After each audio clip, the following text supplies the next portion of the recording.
Hello, everyone. There's Aggie. She's ready to listen tonight, but she's tired because she had some good outside time today.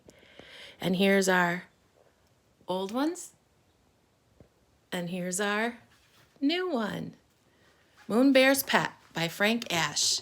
Now, you've seen Little Bird in a couple of the other books. So who do you think Moon Bear's Pet will be? Here's the cover page or the title page, Moon Bear's Pet by Frank Ash. And here are some clues on the end pages. Do you see a living thing with a life cycle? I do. Here we go. One spring day, while playing in the pond, Bear found a new pet. "Oh, what a cute little fishy," cried his friend Little Bird. "What will you call her?" As Bear hurried home, he thought of names like Skinny, Sweet Pea, and Slowpoke, but none of those names seemed quite right. Then he dropped his pet into a bowl of water, and she landed with a splash. "That's it," cried Bear. "We'll call her Splash." Do you agree with Bird and Bear? Is that a fishy? Bear and Little Bird loved to watch Splash swim around and blow bubbles. They put Splash on the floor while they played and on the kitchen table while they ate.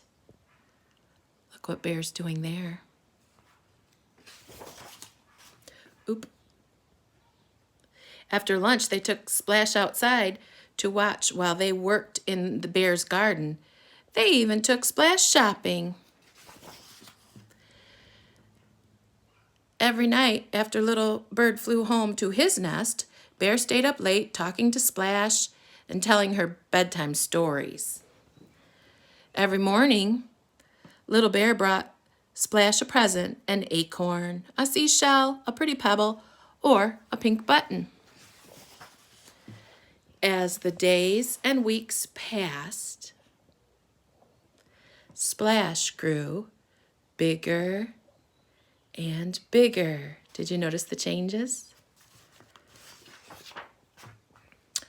One day, Little Bird chirped, "Look! Splash is growing wings. She must want to be a bird just like me." Bear took a close look at Splash. "Those aren't wings, see? There are 4 of them. They must be paws. Splash is becoming a bear just like me." If we were at school, we could make tally marks and take a vote about who's right. Why would anyone want to be a clumsy old bear when they could be a beautiful bird? Chirped Little Bird. "Indeed," exclaimed Bear.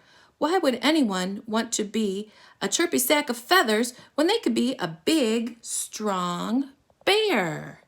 "Well, I guess we'll just have to let Splash decide for herself," huffed Little Bird. "That's just fine with me," Bear huffed back. Do they sound like they're getting along? So Bear and Little Bird put Splash in a tiny pool next to Bear's pond and promised each other not to visit her for a month. "And don't visit me either," said Bear. "I wouldn't dream of it," snapped Little Bird. Bear and Little Bird used to play together. Now they played alone. This is kind of sad, Bart, isn't it? At the end of the month, Bear and Little Bird met up at Splash's pool. "Now we'll see what a fine bear she's become," mumbled Bear. "Or what a fine bird," grumbled Little Bird. But Splash wasn't in the pool. "Splash!" Little Bird called up in the sky. "Splash!" Bear called into the woods. Just then, a young frog hopped up and croaked. "Here I am." "Please don't bother us now, little frog," said Bear. "We're looking for my pet Splash." "But I'm Splash," said the frog. "But you're not a bear," said Bear. "Or a bird," said Little Bird. "I was never a fish either," said Splash. "I was a tadpole, and tadpoles don't become bears or birds. They become frogs." Bet you guessed it at home. So there they are. Bear was so surprised, all he could say was, "But wouldn't you rather be a bear?" "I'd rather be a frog," said Splash.